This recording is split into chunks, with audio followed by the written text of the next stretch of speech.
안녕하십니까? 대한민국 행정의 궁금증을 모아서 해결해 드립니다. 행정클리닉 김재영 행정사입니다.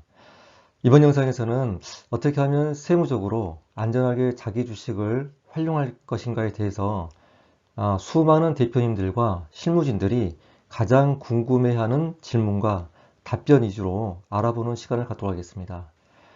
자기 주식 취득 기본 개념만 알면 안전하다입니다. 이번 영상 끝까지 시청 바라겠습니다. 자, 첫 번째 질문입니다. 자기 주식 취득은 무엇인가요? 라는 질문이 되게 많은데요. 법인이 발행한 주식을 법인이 다시 재매입하는 것을 말합니다. 다시 말씀드리겠습니다. 법인이 발행했던 주식을 법인이 다시 재매입하는 것을 말하는데요. 자기 주식은 자기가 발행한 주식을 취득하여 보유하고 있는 주식으로서 동주식의 취득은 자본의 공정화, 불공정 거래의 가능성 측면에서는 부정적이지만 주가 안정 등 긍정적 측면도 있어서 배당 가능 이익 범위 내에서는 허용하고 있는 실정입니다. 2012년 4월 14일 전에는 상법에서 자본 충실 원칙에 위배된다고 해서 금지했으나 2012년 4월 14일 이후에는 주주 평등권을 침해하는 범위 내에서 비상장 법인에도 허용하고 있습니다. 즉 2012년 4월 14일 전이냐 2012년 4월 14일 후냐에 따라서 자기 주식 취득이 되고 안 되고 그런 개념이 되겠습니다. 두 번째 질문은 자기 주식 취득이 위험합니까? 위험할까요? 라는 질문들이 되게 많은데요. 왜 이런 질문이 많은지 분석을 해보니까 자기 주식 취득을 잘못 실행해서 낭패를 보신 대표님들과 많은 회사들이 있으셔서 실패를 경험한 회사들은 자기 주식 취득이 위험하고 또 절대 위험하니 절대 하지 말라는 부정적 입장이 많습니다. 하지만 첫 번째, 상법상 절차를 준수하고 자기 주식 취득 목적과 적합하게 실행을 하면서 주주 평등권을 잘 지킨다면 위험하지 않겠습니다. 반대로 상법상 절차도 잘 지키지 않고 자기 주식 취득 목적과 부합하게 적합하지 않게 실행하고 주주 평등권도 침해한다면 위험할 것입니다. 이 사항은 논리적으로는 이해가 되시겠지만 조금 더 디테일하게 풀어서 설명을 드리면 이해가 빠르시라고 생각됩니다. 자, 그러면 세 번째 질문으로 상법상 자기주식 취득의 절차는 어떻게 하나요? 라는 질문도 많은데요. 상법상 자기주식 취득 절차만 잘 준수하셔도 자기주식 취득은 전혀 하자가 없는 절차가 되겠습니다. 첫 번째, 주주총회입니다. 상법 341조에 명시되어 있는데요. 주주총회는 취득할 주식의 종류와 수, 취득 총액, 그리고 취득 기간 등이 명시가 되어 있습니다. 보통 취득 기간은 1년 이내가 가능하고요. 두 번째는 이사회를 개최를 해야 되겠습니다. 이사회에는 취득 목적, 취득할 주식의 종류와 수, 신청 기간이 나와 있고요. 마찬가지로 이 사항은 상법 시행령에도 나와 있습니다. 세 번째는 자기 주식 취득 통지를 해야 되는데요. 신청 기간 2주 전에 주주들에게 통지를 해야 되겠습니다. 법인에서 자기 주식을 취득할 겁니다 라고 일종의 신고 의무가 되겠습니다. 네 번째, 자기 주식 신청 기간입니다.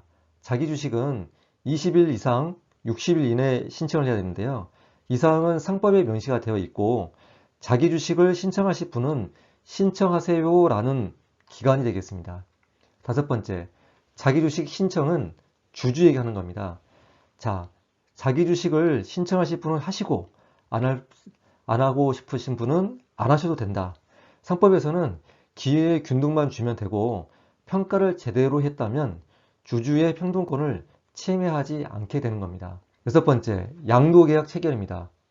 즉 법인과 주주가 양도계약으로 왔다 갔다 하면서 주식을 체결한다 그러면 문제가 없겠습니다.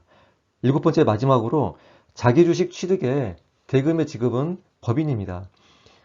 여기서 자기 주식 취득은 보유 및 처분 목적이기에 소각 목적은 아닙니다. 이익 소각은 별도로 진행하겠습니다. 하여 상법상 자기 주식 취득 절차는 주주총회를 열어야 되고요.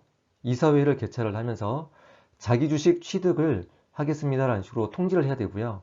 자기주식 신청 기간은 20일 이상 60일 이내 꼭 필요해야 됩니다. 또한 자기주식 신청은 주주에게 해야 되는 거고, 양도계약 체결과 자기주식 취득에 대금이 지급이 되면 마무리가 되겠습니다. 그 다음 질문입니다. 주주평등권의 의미는 무엇인가요? 라는 질문도 많은데요. 주주평등권은 2021년 7월 29일 대법원 판례에 따라서 주주평등권은 법인이 모든 주주로부터 지분율만큼 균등하게 자기 주식을 취득해야 한다는 뜻이 아니고 기회만 균등하게 주어지면 된다는 것을 다시 한번 확실하게 해주는 판례가 되겠습니다. 이 주주평등권의 의미는 뒷면에도 자세하게 더 설명이 되어 있기 때문에 더 설명드리겠습니다. 사실 설명도 따로 별도 필요 없을 것 같습니다. 너무나도 당연한 것을 그동안 과세 관청에서 너무 무리하게 해석하다 보니까 자기 주식 취득에 많은 문제가 발생한 것 같습니다. 그런데 이 2021년 7월 29일 날 대부분의 중요한 판례가 나왔고, 즉 기회만 주어지면 전혀 문제가 없겠다라는 식으로 해석을 하시면 되겠습니다. 그 다음 질문입니다. 자기 주식 취득의 목적은 무엇인가요? 라는 질문이 많은데요. 이 사항은 상법상 절차 중 자기 주식 취득 목적을 명확히 해야 된다는 것입니다. 첫 번째, 스탁 옵션입니다. 스탁 옵션은 일정 기간 후에 시가보다 더 싸게 구입할 수 있는 권리인데요. 보통 임직원이나 아주 유능한 직원들을 계속해서 회사에 근무를 한다거나 아니면 뭐 다른 회사로 이렇게 옮겨가지 않았으면 좋겠습니다 라는 식으로 어떤 조건을 그런 게 되겠죠. 이때 자기 주식 취득의 목적이 될 수 있고요. 두 번째는 투자 유치, 그 다음에 세 번째는 스탁 그랜트입니다. 스탁 그랜트는 주식으로 상여금을 주는 것인데요. 이 사항은 아주 매우 강력한 조항이 되겠습니다. 네 번째, 경영에 합리화입니다. 다섯 번째, 지배구조 개선이 되겠고요. 여섯 번째, 사내근로복지기금 출연 등이 있습니다. 특히 여섯 번째는 사내근로복지기금 출연은 절세 측면에서 중요하고 비과세로 이루어지기 때문에 이 사항도 추후 언급하겠습니다. 좀 어느 정도 근로자나 임직원에 대해서 자금 확보가 돼 있고 좀 복지를 잘 해줘야 되겠다는 회사들은 사내근로복지기금을 출연을 많이 하고 있습니다. 다음 질문입니다. 그렇다면 자기 주식 취득에 대한 세금은 어떻게 내나요? 라는 질문도 많은데요. 첫 번째, 보유 및 처분 시의 목적입니다. 양도소득세 20%에서 25%인데요. 3억까지는 20%, 3억 초과분은 25%이며 물론 지방소득세를 뺀 금액입니다. 지방소득세를 포함을 하게 되면 22%, 또 27.5%가 되겠습니다. 두 번째, 소각 목적 시에는 배당소득세가 6%에서 45% 정도 되는데요.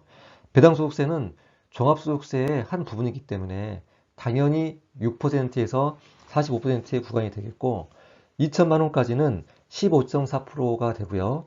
2천만 원 초과는 의제 배당이 되어서 이중과세 조정이 되겠습니다. 네, 다음 질문입니다. 자기 주식 취득이 부인된 대표적인 사례를 알려달라는 분이 많으신데요. 아래 내용을 보시면 대표이사 주식만 자기 주식으로 취득하고 대표이사는 해당 대금을 가지급금과 상계 처리한 경우가 되겠습니다. 자기 주식 취득 대금을 가지급금과 상계 처리를 하면 이건 당연 업무무관 가지급금으로 보고 송금 불산입, 입금 산입, 상여처분으로 과세를 하게 되겠습니다. 이 송금 불산입, 입금 산입, 상여처분은 다음 시간에 자기 주식 취득에 대부분의 판례에 아주 좋은 예시가 더 있기 때문에 거기에서 자세하게 설명을 더 드리겠습니다.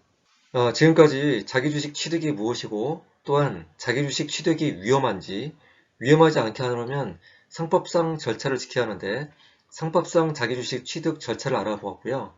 주주의 평등권 의미와 자기 주식 취득 목적과 세금 그리고 대표적인 부인된 사례까지 알아보았습니다. 항상 기본에 의한 절차를 준수하고 이상을 실행을 하게 되면 문제가 발생하지 않음을 다시 한번 알게 되는 시간이 되었습니다. 중소기업의 발전을 위해서 노력하는 행정 클리닉이 되겠습니다. 감사합니다.